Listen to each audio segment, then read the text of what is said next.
contre la répression. am na solo alors doyen ma bàyyi la nga joxe sa appréciation par rapport ak budget bi nga xamante ne nii war nañ ko voter d'ici 96 heures pour li nga xamante ne moo di budget bu ñuy utiliser ci 2025 bi ñeewal 25 ministères aussi. ah mais xam nga DPG moom xam nga c'est un acte majeur. Pour le PM. xam nga li fi jaar yëpp bañ njëkk si fii waroon nañ ko def bu yàgg mais xam nga avec ce qui s'est passé bañ dissoudre l'Assemblée nationale. mais moo bañoon dem quand même. waaw parce que problème de disposition la xam nga c'est une loi qui est là qui est dans notre disposition de la loi fondamentale. PM bu nekk da nga ko war a def du temps de Mamadou Dia il l'a fait. Mame Madior Boye Idrissa Seck Abdoul Mbaye ñooñu ñëpp jaar nañ si ils l'ont fait peut-être kenn moo ko deful parce qu'il a fait 22 jours mooy Sidiki Kaba.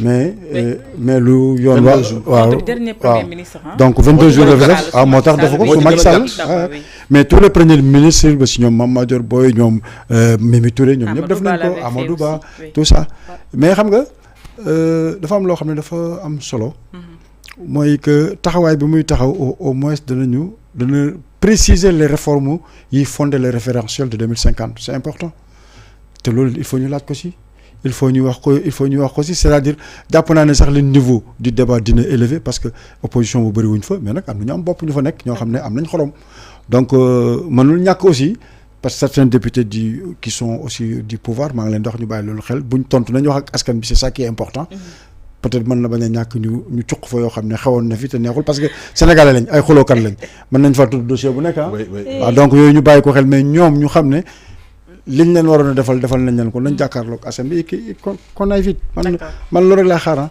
honnêtement bon Ben a parlé aussi de la police mais je pense que celui ki fi jógee dafa bëggoon a def 3e mandat mënul sotti man bi ma nekkee xale ba ni may toll nii j'ai beaucoup d'oncles qui sont dans la police je n'ai jamais vu autant de recrutement dans la police sénégalaise dem nañ ba tollu 10 000 et quand vous voyez les gosses là qui sont issus du même système éducatif sénégalais donc tey je pense que ne ñii di ñëw tey biñ luñ njëkk a wax te nañ fexe ba réconcilier la police ak la population mais je pense que ne le premier souci d'une nation c'est d'abord d'instruire ses forces de défense et de sécurité la formation quoi yow waroo gis policier tiit waroo gis gendarme tiit mais loolu c'est dans la formation donc bu ñu yokkee xaalis boobu nañ former xale yi ils ont besoin de cette formation parce que da nga koy xool xam naa ne fii ku jumoon ba mbéj président xam naa ne àllaaxira ngay fanaan Macron taxaw ne wax ñu mbéj ko mais dafa defaraat ngaamam taxaw expliqué waa ji gars yi jël yóbbu pour vous dire que ne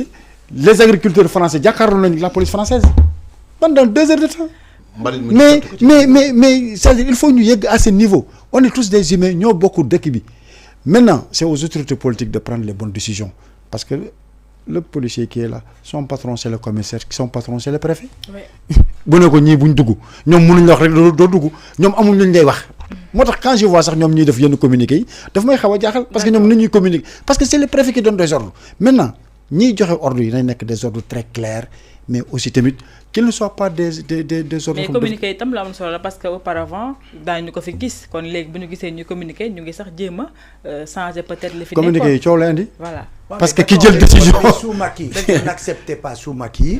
nga ñëw ñu ne la j'ai reçu des ordres dégage. mais on l'a vu. mais loolu mënuñu ko nangu aussi. tout à fait. donc ça veut dire que le préfet tout préfet qu'il est il doit donner des ordres précis. ou bien le ministre doit donner des ordres. Le commissaire boobu gisee aussi il a bien parlé avec Khalifa. jëlaale sa parole. non mais moi mais je te dis quand un conseiller municipal moi j'ai vu xam nga aujourd'hui tout est filmé. Le gars il arrive conseiller municipal bonjour monsieur bonjour je voulais rentrer je suis conseiller municipal mu ne ko tu rentres pas mu ne ko mais pourquoi mu ne ko j'ai reçu des ordres alors que la mairie je rentre en tant que conseiller municipal tu dois me dire monsieur voilà c'est tout. mais pour être franc avec la personne dafay obligé de déposer des ordres de mission mais soo ko joxul tamit que le gars qui est sur toi génne dans les réseaux sociaux ou autre un truc bu nga xam ne yow mun nga ko lire nga xam ko. quoi courtoisie bon man daal li ma ci yokk mooy. courtoisie dafa bokk ci seen fonction. police de proximité la population bi ñoo leen tax a jóg.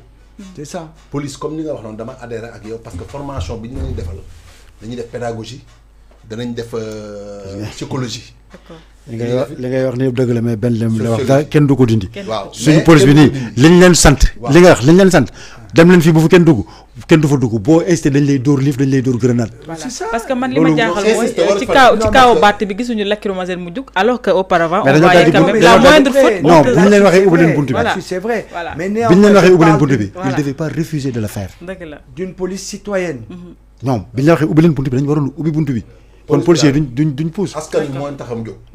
léegi nag li may ñaan. waxal ci vote budget bi aussi. vote budget bi ci laa jëm. voilà ordre illégal moom képp ko ko ci exécuté yow la engagé vote bi nag li ñu yaakaar mooy nañ ko voté te bu ñu demee assemblée ngir yàlla nañu dindi mbirum politique teg ko fële te wax ci problème mu sénégalais yi. parce que niñ leen falee nekkul assemblée boo xam ne tey dañ fi nekk naan way Sonko jërëjëf Diomaye jërëjëf ñun soxlaatuñu loolu li ñu soxla mooy li dafa am rupture bu ñu soxla boo xam ne nit ñi ñoo koy souffrir ci wàllu sécurité. surtout ci justice am réew dëgg-dëggal moo ko yor en premier lieu justice boobu nag buñ ci xaar ku bokk pouvoir ak ku bokk opposition te bu ñuy wax ak le premier ministre Ousmane Sonko buñ ko wax ak moom en tant que président wu parti Sonko nañu wax ak moom en tant que premier ministre de la République du Sénégal bu fi fekkoon lu bon war fi indi lu baax amul tàccu amul ay jërëjëf. tàccu mun na ñàkk nag. non dama lay wax rek amul waru fa sax am ndax c'est du sérieux daf sénégalais yi dañuy souffrir. li ñuy sonnoon ci Macky ba tey jii fi may toog nii di wax ak yow dërëm changé gu fi. c'est ça te li ñuy xaar ci ñoom mooy mu gaaw parce que dañoo fekk dëkk boo xam ne dafa dem ba toll ci sukuraat. d'accord ñu war ko dekkil nit ki boo ko fekkee ba mu mar ba sonn bay waaj a dee doo ko topp naan ko lan moo la jot. dawal nga uti ndox en premier lieu nga jox ko mu naan pour mën a ximalu ko nga jëm ko réanimer en attendant nga koy laaj.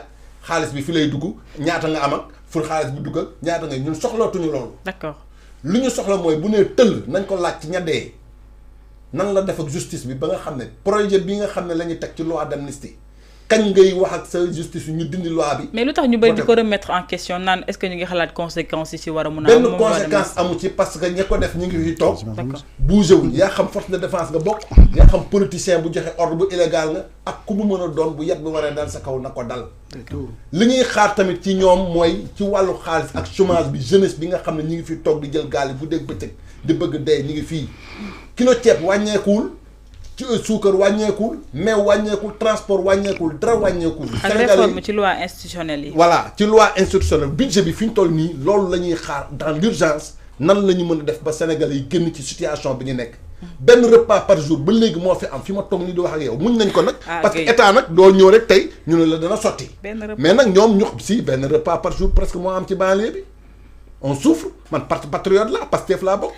li ñuy xaar ci ñoom c'est du sérieux seen directeurs yeeg seen ministères yeeg yëpp nañu am accessibilité te nañu xam ne nañ leen falee bokkul ak na nit ñi daan falee ñi nguur yi deret yu bëri moo tuuru. d'accord bakkan yu bëri moo fi rot ay handicapés yu bëri la ñu créé ay pères de famille yoo xam ne divorcé nañ seen i njaboot ndax lañ doon liggéey yàqu na te ñoo xeex di patriote lañu dañoo xeex ba génn te ñoo ñu ngi fi toog. te li ñuy xaar mooy réforme ba ñu doon indi ba nga xam ne dañ ne Macky Sall plus jamais ça. ñoom buñ ci teg mukk seen tànk. d'accord lu gaaw lu ñu bëgg liggéey bu gaaw en urgence. lañ soxla fii ci réew mi. alors Ben tout à l'heure dama la dégg nga évoqué le cas de Barthélémy Dias wax ci mairie bi et tout ça selon yow kaawam dañ koy dindi ci politique wala c'est purement politique wala dañ koy dugal ci li nga xam ne moo di mbiru justice seulement. bon le cas de Barthélémy benn cas bu précis la et qui montre une fois de plus situation wu suñu dëkk bi. tu ne peux pas être maire de Dakar. en conflit avec le gouvernement. Le maire de Dakar, il a un budget de presque 50 et quelques milliards. Oui. Les différents ministères, ils ont des budgets de combien? Donc ça veut dire mon manque d'argent pour me. Deuxièmement, quand tu développes des choses dans la ville, on te voit. Donc politiquement, tu évolues. Tu deviens un danger pour les gens qui sont au pouvoir. Solène Andoul ensemble. Ça, c'est la première chose qui font que, d'ailleurs, à chaque fois qu'on a un maire, il y a des contradictions entre le maire et le gouvernement. À chaque fois. Tu as vu Khalifa Sall, Macky Sall, machin, ceci, cela. Oui, oui. Avec Ouadrek, on a vu que ça allait à peu près un peu. Et pourtant, à la fin, on a vu Karim Wade di casse, membre de Foubougane comme maire, quoi, et tout, etc. Mais, deuxièmement, quand ils ont gagné la mairie, c'est une coalition qui a gagné la mairie. La coalition Yewwi Askan Wi. Ñu dem ba ci biir coalition bi tas.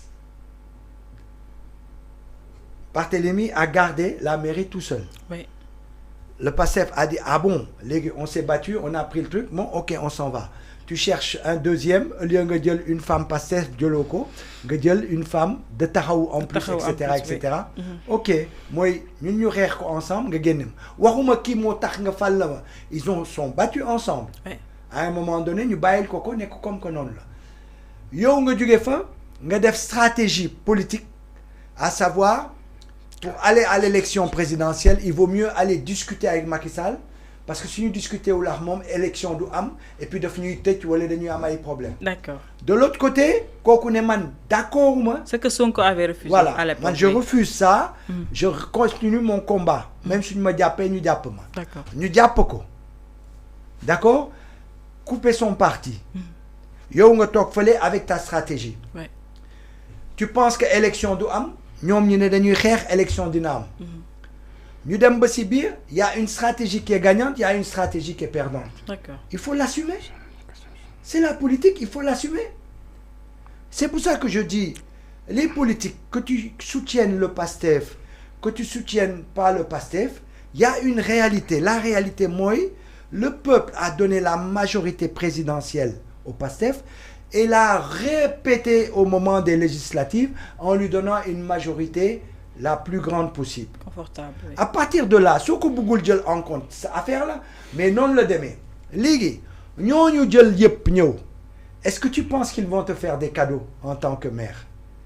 Ils vont pas t'en faire. Donc il faut qu'on sache aussi que ça c'est la politique. Le troisième élément qui montre que notre justice a encore des pas à faire pour être indépendant. Oui. Quand on a condamné de façon définitive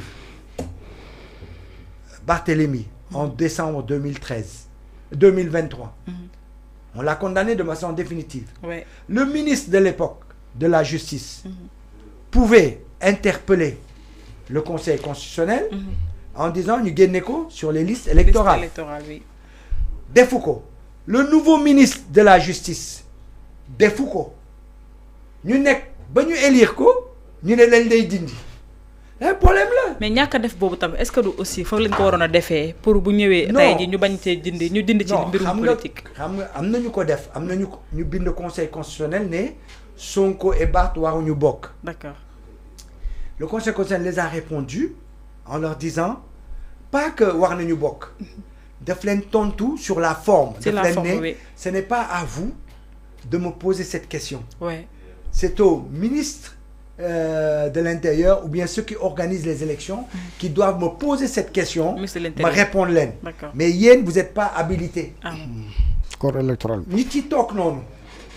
Mais ça veut dire néanmoins que l'État a failli, que ce soit l'État, le nouvel État ou l'ancien État, ils ont failli tous les deux sur cette question-là. Après, rentre en ligne de compte, procédure bi, est-ce que demain, nous, on n'est pas des juristes, c'est pas notre problème. Ce qui est important, c'est qu'on le droit, qu'on le donne à toute personne. Barthélémy, il a le droit de porter recours, il porte recours. Il a le droit de se battre, il a le droit de dire non, ma condamnation a été requalifiée et tout. Qu'il utilise ses avocats, qu'on lui permette de se défendre et tout, etc. Et que l'État, il def aussi ses procédures, pour essayer de coller le plus à la loi. Mais ce qui est sûr, il ne faut pas t'attendre à ce que le nouveau gouvernement t'aide. Parce que les dés sont pipés entre vous depuis longtemps. Et comme je t'ai dit, en plus, il y a l'enjeu de l'Amérique qui est un enjeu politique. Nous avons beaucoup de le dérouler c'est un canam, nous les rôles avec dérouler autant d'argent. Donc, il y a une problématique. Après, est-ce qu'on va mettre sous tutelle la mairie ou pas? En plus, c'est encore une facilité.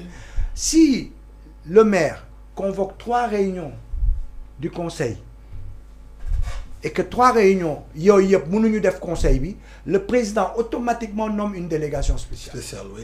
Or, comme on sait que le PASTEF est dans le conseil, au bout de 3 fois, le quorum n'est pas atteint. Donc c'est sûr qu'on va vers ça.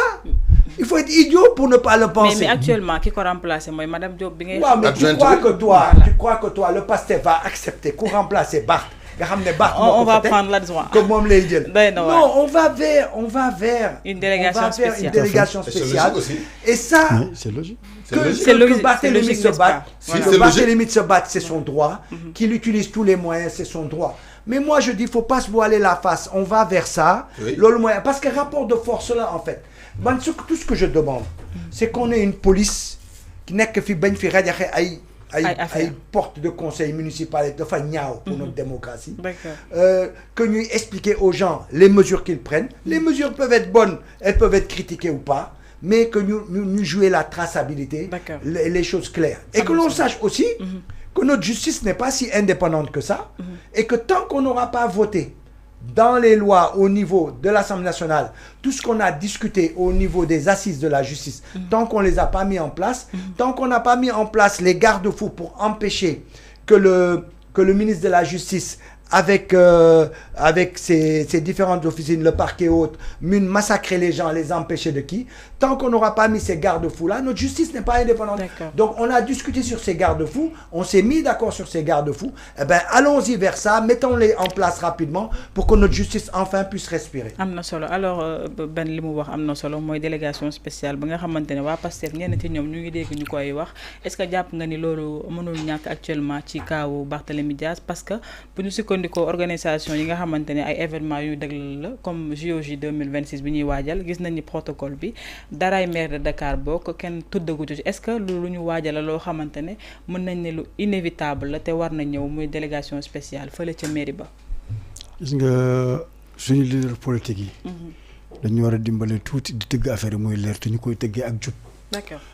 Damay dellu si tuuti sur le cas de Barthélémy parce que Barthélémy n'était pas seul dans son cas et ces genres de cas warul dem bay parce que damay rus sax des fois ces cas arrivent au conseil constitutionnel wala ay juristes xam nga fi ci loolu ay juristes c'est de la littérature njuba fi nekk rek wax dëgg malhonnêteté intellectuelle rek moo fi nekk mais su fekkee ne da ngay politique école foofu c'est là où je dis que ne l'école de parti dafay am solo mënoo nekk politicien nekk candidat tem leer la ne yow soo demee mën ngaa ñàkk sa poste parce que tu as été condamné il n'était pas le seul à être condamné il y avait un autre député du Pastef. mooy article L 277. waaw yooyu dafa war a ñàkk waruñ faa yegg si beneen bi mooy loi wax na ne buñ la condamné comment ça fait dire que ñoom ñuy rëcc bay jàll di dugg si fichier bi loolu moo dul yoon. et quand vous consultez le conseil constitutionnel ñu ne la on est incompétent conseil constitutionnel warul non du loolu. non. Le conseil constitutionnel n'a pas dit je suis incompétent. Attends, c'est l'État qui doit. Le ministère qui s'occupe des élections, qui doit demander au conseil. C'est la direction des élections. Je vois. Mais nous, non, c'est là où je ne suis pas d'accord. Non, mais c'est là qui hein? C'est là où je ne suis pas d'accord. C'est-à-dire on a tout le temps. C'est des gens qui sont très bien payés. Ils doivent faire le job. Le conseil constitutionnel, la direction des élections. Non, mais la justice aussi. Non, ça discute dans le fond et sur la forme. Si tu présentes un dossier sur la forme, d'une coup discuter dans le fond.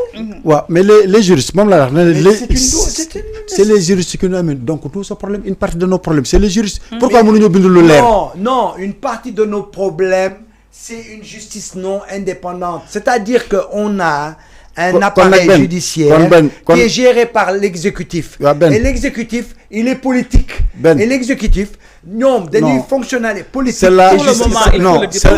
Cela a été rendu possible grâce à ce soi-disant fameux coup d'État de Senghor qui nous a amené ce régime présidentiel fort et dictatorial. La réalité, moi, l'exécutif a toujours tout mangé. Mais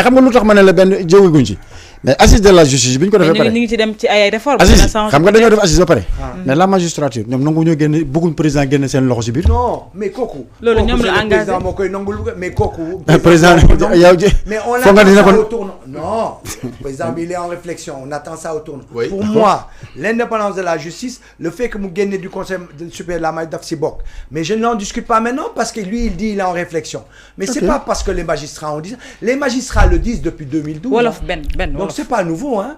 C'est que les magistrats oui on a besoin. Ils le disent depuis 2012 magistrats yi ñi ngi wax dañu soxla le président bi toog ak ñun depuis 2012 mais ñun quand la CNRI donc les études ont été faites pour demander l'indépendance xam nga indépendance de la justice dafa am ay pans importants yu def par exemple bu ñu nee dafa war a am un juge des peines tu vois mooy par exemple gouvernement bi su demandé ñu kii la ñu condamné la d'accord kii dafa am benn genre structure indépendante du gouvernement qui va statuer sur ça lii amu fi ba léegi c'est-à-dire on a beaucoup de choses qui font que pour équilibrer le parquet pour empêcher les retours de parquet tout ça qu'on a vécu dafa am lu nga xam ne dañ ko travailler voter ko dans les assises benn aspect rek a des mooy est-ce que day test ci CSM ou pas le conseil supérieur ou pas loolu rek moo des mais tout le reste nous sommes d'accord et on attend qu'on soit libéré des questions budgétaires pour aller vers ça mais on va aller vers ça pour les voter rapidement et tant qu'on l'a pas voté on est encore dans ce cas de force mais mën na def aussi mën na des aussi te du tee mën na bañ a yàq dara bu fekkee ni magistrat ci boppam ñoom ñoo bëgg mu des seen wet aussi man dama jàpp ne sax c'est un autre débat moi je préfère qu'on en débatte d'accord parce que nee nga loolu c'est pas normal mais Ben man d'accord gis nga indépendance de la justice man dama jàpp ne yow mi nekk magistrat jàng gëm le texte yi wax yow yaay indépendant et je m'explique mais bien sûr Pa El Hadj Diouf c'est le premier procureur auprès de la Cour suprême en 65 boobu tubaab bi jóge wuñ parquet boobu tubaab yaa ngi fi doomu jarbaate Senghor dafa détourné si seko yi coopérative yi daf koo arrêté daf koo jàpp yàlla après ñu ramené ko à Dakar boobu Amadou Clédor Sall moo nekk ministre de la justice yóbbu ko fa comme conseiller technique ñoom juge dem lan moo tax ñu génn on a vu ici des magistrats yu démissionné parce que il ne sentait plus à l'aise démissionné dem nekk avocat donc man dama jàpp ne nit ki le cas de Téliko est là yow yaay bañal sa bopp. d'accord comme yaay liral le droit sa bopp. c'est vrai. man loolu la gëm. oui non mais ça c'est vrai il ne peut pas y avoir de justice sans une citoyenneté d'un magistrat citoyen.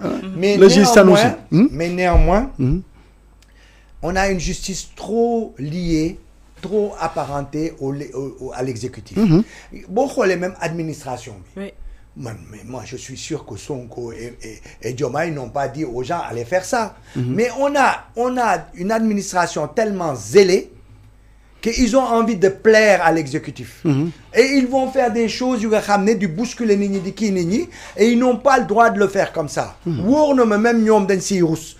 Et parce que malheureusement de 1960 à maintenant tu ne l'effaces pas parce que tu es là depuis 8 mois au pouvoir. tout à fait c'est le logiciel il faut ñu changer ko loolu fi nekkoon. ba tey kay jëlee sa parole. waaw man de li ma ciy wax mooy man personnellement dama mës a xeex fii ci plateau bi séparation justice man loolu yàgg naa ko wax.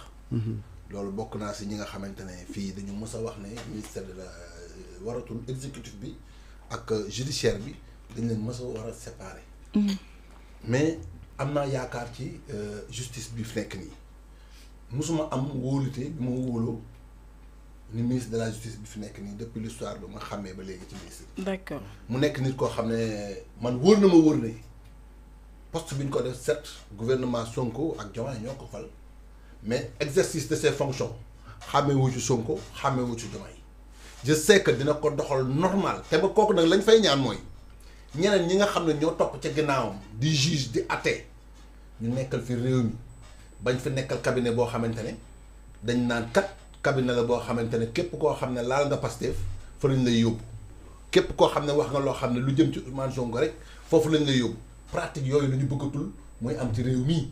bëggatuñu juge boo xam ne kat day xaar ndigal ci nu jox ko ordre boo xam ne ci présidence lay jóge naan ko defal nii jàppal di defal non non non kii ku mu war a jàpp dalay jàpp ku mu war a bàyyi dalay bàyyi te loolu bokk na ci li nga xam ne moo ko indi problème ci Abdoulaye Wade moo ko indiloon problème ci Macky Sall bañ jël ko tey indi ko fii ñu ko teg donc exécution à limitation la war a doon ci ñëpp mais néanmoins li nga xamante ne moom président bi nee na moom carrément bu doon sama sago damay génn ci justice bi réforme la yoo xamante ne loolu du lu mu moom ña nga xam ne ñoo ko ci war a génne bés bu ñu ko saytoo ba xam ne dinañ ko ci génne il est à l'aise te ñun moom la ñuy souhaiter aussi pour bëgg lu leer jubal jubanti boobu ci lañ nekk ba tey te moo tax ñu fal leen d'accord voilà am na solo alors Aboubacar Bengelloune am na entreprise yoo xamante ne c'est des entreprises minières 13 nga xamante ne moo nekk fii ci Sénégal lépp lu ci Sénégalais di am 10% kese la tollool est-ce que jàpp nga ni peut-être nguur bu fi nekk donte ko defoon na ko promesse électorale dina mën a renégocier contrat yi nga xamante ne parfois c'est des contrats très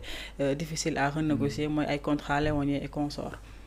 Oui, c'est toutes les sociétés sauf la Miferso. Miferso, on a 98%. Mais mais lolo, c'est normal, ça des beaux ñëwé. La première chose que tu fais l'état des lieux. Donc ñom ñu ngi def état des lieux et en même temps bu ñu defee état lieu bi ils disent que bon lii baax na lii baaxul wala dara baaxul, ils vont essayer de le renégocier. Après c'est bien beau de dire je vais renégocier, après c'est quels vont être les résultats de la négociation. C'est là la difficulté, mais il faut le faire. Il faut le faire, la souveraineté commence par là. Et puis moi je dis c'est là plus qu'on nous attend. C'est-à-dire le gouvernement, il faut que Mouham. Et moi là-dedans, je vais attendre Sonko, clairement je vais l'écouter. Parce que c'est pas un exercice non rek. Quand tu fais une déclaration de politique générale, tu donnes les grandes orientations. Donc, il va nous donner des orientations sur nos ressources. Nous comptons gérer nos ressources. Des orientations sur, aujourd'hui, l'énergie. Nous avons une énergie dans ce pays-là. Est-ce que c'est gazier? Est-ce que c'est pétrolier? Est-ce que c'est solaire? Est-ce que c'est un mix? Nous avons fait santé, nous avons fait l'éducation, nous avons fait. Et aussi, sur la bonne gouvernance. Ouais. C'est quoi la bonne gouvernance? C'est-à-dire, nous avons une bonne gouvernance, le pacte de bonne gouvernance citoyenne, où on va, quand est-ce qu'on va voter effectivement les assises de la justice, d'accord, etc., etc. Donc moi, c'est des éléments qui vont me donner une orientation concrète. Donc, ligne définie, pour moi, c'est un appel, mais mon de façon précise, nous demain, et je pense qu'on ne peut pas faire autrement. C'est pour ça que, quand les gens critiquent, je dis, mais man, ma critiquer le gouvernement, oui, mais vous m'avez vu mes interventions. Mais sur ces questions-là, il faut relativiser. Il faut relativiser, parce que le gouvernement, j'ai faire un gouvernement de rupture. Mais un gouvernement de rupture, quand tu veux le faire, et que bon, une situation bien, tu ne peux pas dire tout de suite dans les premiers mois, tu vas en voir les machins. Non seulement ils n'avaient pas les moyens, les éléments pour pouvoir le faire. Ils vont le faire que maintenant, ils ont une majorité à l'Assemblée nationale. Donc, il faut attendre un peu, premièrement. Et deuxièmement, Bocholé, il y a des problèmes. C'est clair. Parce que, Bonnet, par exemple, que avant, ministère bu am khalis rek, avant président il a créé une agence. Une agence bi a koy gérer. Et si agence bi ñu dugal fofu tous leurs militants. Ça devient une agence de recrutement de leurs militants en dehors de l'État. Comme c'est HCCT. Voilà. Donc le problème, ils ont réussi à en dégommer deux, le HCCT et le 16. Oui. Mais il y a plein d'agences encore qui existent. Ces agences-là, elles ont toutes été remplies de militants du PASTEF. Voilà, les militants du PASTEF ont rempli toutes ces agences-là. Est-ce que ces agences-là, c'est des bonnes agences ou pas? Est-ce que c'est des agences intérimaires de recrutement? Pour faire le défaut, quoi. Voilà. Est-ce que les gens qui sont dedans sont compétents? Bon, ces questions-là, nous aussi, on a envie, dans le cadre de la bonne gouvernance, comme nous disons ici, orientation. Sur la question de la politisation de l'administration, il était d'accord avec nous, Sonko. Il était d'accord avec nous, Diomaye. Où est-ce qu'il en est avec aujourd'hui la situation dans cette administration de la politisation?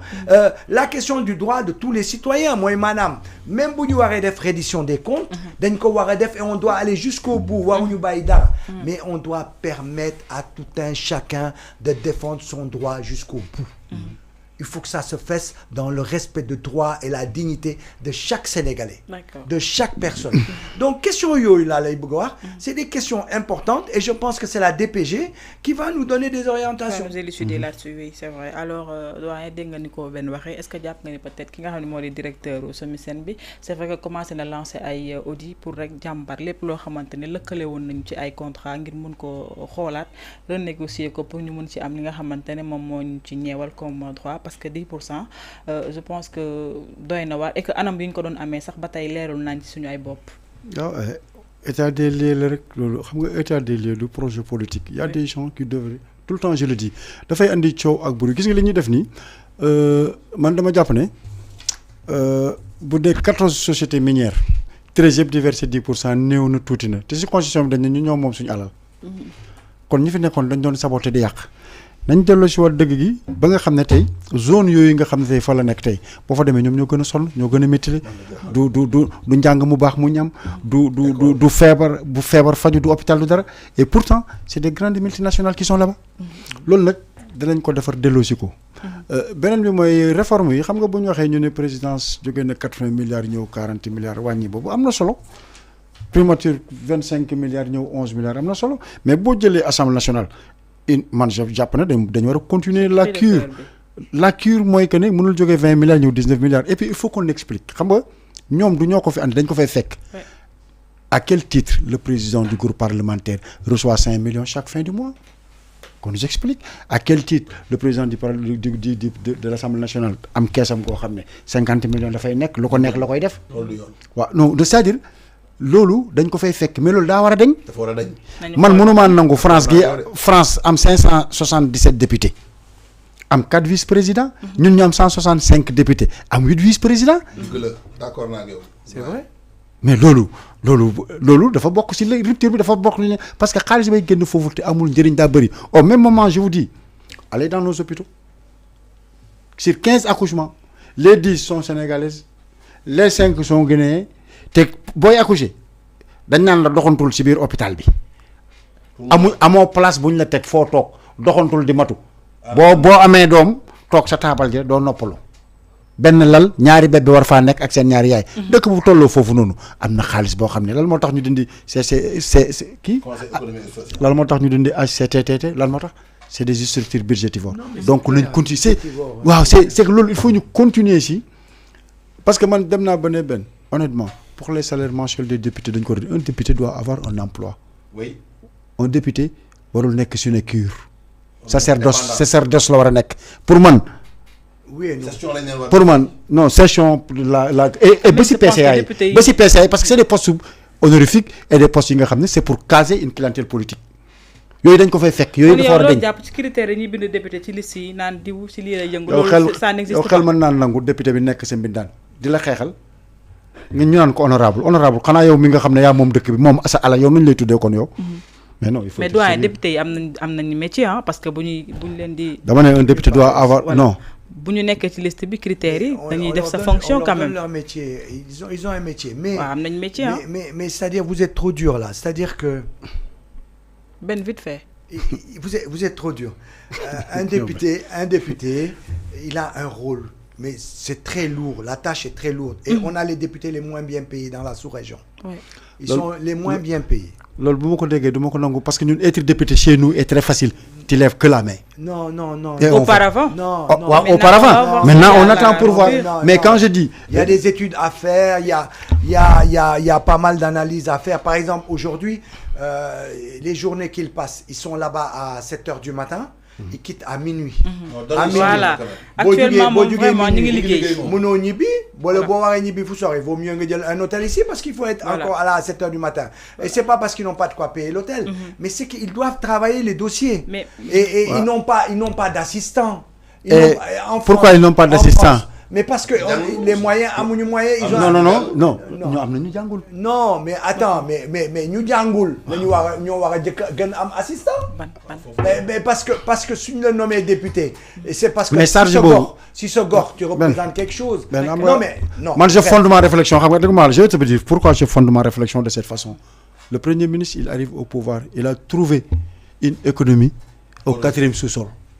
morosité économique boobu noonu c'est-à-dire ñun bu ñu def solidarité bi ñaari côté bi lay nekk. ouais mais tu peux pas mais quand même mënuñu benn. Par exemple quand tu vois qu'un président qu'un directeur d'agence touche même plus pratiquement plus qu'un ministre. C'est pas normal. Donc ça prouve que le problème il se trouve dans les agences qui sont là partout qu'on a fait pulluler partout. Agences, tu te poses même des questions, est-ce que tu les connais? Moi aujourd'hui quand je regarde les agences, par exemple, tu prends le cas de Laser. Tu as Azer, tu as Puma et tu as Kenenke encore. Il y a 3 structures c'est bien affaire qui interviennent dans la campagne, dans les villages et qui parlent de l'intervention, électrification des villages. Et tu as 3 structures. Structure bu nekk boo xoolee son budget ay milliards. Donc tu comprends ce que je veux dire. Tu as ici des structures. Des structures sur le solaire. Man musuma gis depuis le temps de mois de novembre. Je suis là. Gisuma agence boobu lu mu def sur le solaire. Avec son budget, son personnel. Gisuma lu mu def.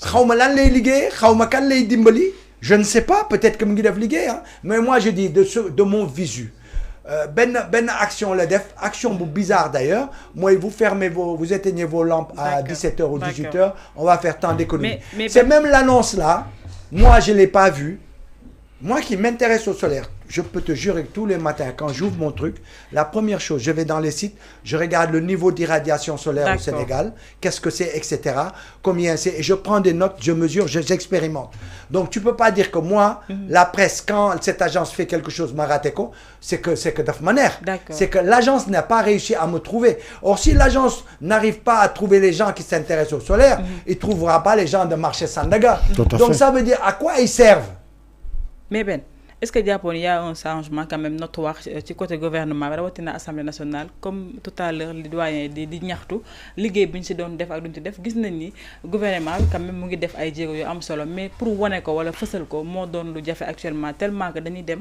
peut-être parfois ci ay futilités parce que assemblée nationale bi ngay wax ni député dañuy tok toute la journée di liggéey ñun mën nañ ko baña yek mais pourquoi ñu bañ ko yek utax duñu ut ay moyens yo xamantene dinañu c'est-à-dire faire de la vidéo même pour ñuy liggéey ñu vidéo leen il y a une proposition de loi qui est dans ce sens-là parce que Ousmane Sonko l'avait dit la fois dernière que bala ñoo voter loi député bi day am une semaine voire plus pour mën ko càmbar parce que auparavant da ngay ñëw ñu voter lolo loi nga yëkëti sa loxo même bu dé da ngay nelaw sax voilà boy liggéey parce que tout le travail se passe en commission donc boy liggéey vaut mieux qu'on les filme peut-être sans son sans le son ñu xam mais on peut les filmer et qu'on montre que ces députés travaillent en fait tu vois ce que je veux dire parce que doyen limuy kaas ni lu ci bari instant yi wonni na ndax Ousmane Sonko teniroon nako en compte ci ben entretien buñ ko mayon ci Walfadjri mu wax que ni légui dootuñu amati député yo xamantene buñu waré voter loi ci jour bi lañ koy gis do ko voter donc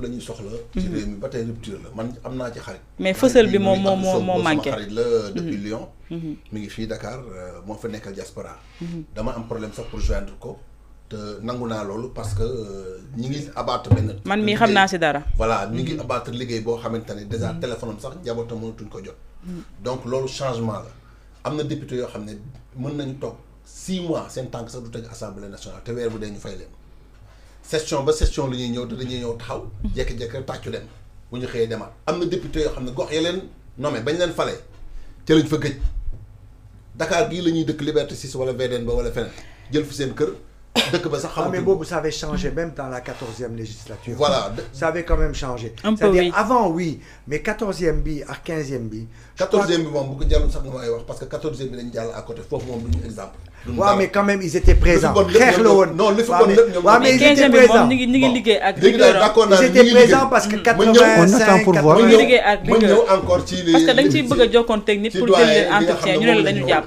li doyen ñëw am na ci ay agence yoo xam ne nañu waxante dëgg defuñu fi njëriñ c'était pour agrémenter la clientèle politique moo tax ñu teg leen fi agence yooyu sénégalais yi bëggatuñ leen ndax am na ministère boo xam ne am na structure yu fa nekk yoo xam ci yenn ministères yi ñu bokk wax dëgg yàlla am na direction yoo xamante ne ci yenn ministères yi doy na sëkk à ce que la agence boobu di liggéey ñu dugal ko ñoom ñoo